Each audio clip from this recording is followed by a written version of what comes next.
kahit may skills ka pa sa networking, pero hindi ibig sabihin na may skills ka na sa networking, talagang dudulo ka na, resulta ka.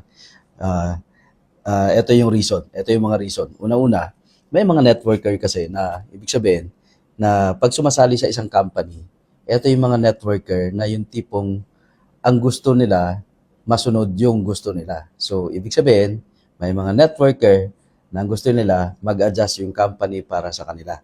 So, ibig sabihin, may comparison sila sa previous. Kung ano yung maganda doon sa previous nila, gusto nila dalhin doon sa bagong company kung nasaan sila. And of course, hindi naman pwede yun. Hindi naman pwede yung company mag-a-adjust sa kanila kasi kung ang company mag-a-adjust sa kanila, ibig sabihin, wala rang direksyon. So, ibig sabihin, pag lagi mo kinukompare yung past mo, kung ano yung maganda, kung maganda kasi sa dati namin, maganda kasi sa dati namin, sakit to ng mga networker ha, kasi sa dati namin may ganito, kung maganda talaga yon, bakit wala ka na doon?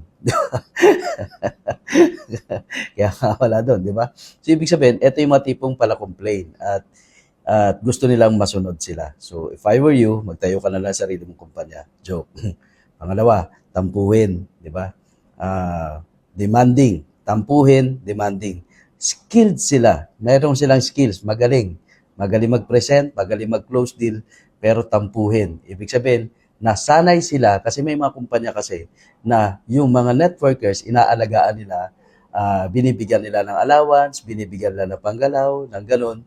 May mga networking companies kasi sa previews na inaalagaan nila yung network leaders nila. Finance, binibigyan ng allowance to stay para mag-production or binibisa nila yung mga networker na ganun. So, pag umaalis na or pagka nagsisimula ulit sila at dahil nasanay sila ng gano'n sistemahan, so nahirapan na sila magsimula ng patas na laban. When you say patas na laban, ibig sabihin, pag nag-network ka, pag nagustuhan mo yan, pag na-inlove ka dyan, pag na-love mo yan, wala kang may kitang pangit. Tama, di ba? Pero pag halimbawa, lagi mong basis yung past mo, yung nakaraan mo, mas maganda kasi dati, mas maganda dati, hindi ka talaga uusad. Di ba? Para yan sa kahit may bago kang karelasyon, kung lagi mo iniisip yung ex mo, hindi ka magiging effective sa present na karelasyon mo. Ganun lang yun. If I were you, pagka nag-decide ka sa isang company, i-love mo yung company na yan para lahat yan makikita mo yung maganda. Kahit gaano kaganda, pero hindi ka open na talagang 100% nagugustuhin mo. It's a matter of decision kasi yung pag nagustuhan mo isang company. Package na yan as a whole. So pagka-package na yan as a whole at na-love mo yan, talagang dadaling ka sa success na gusto mo. So that's it. That's it. Yan lang tip ko para sa mga kapwa ko networker na gustong pumutok.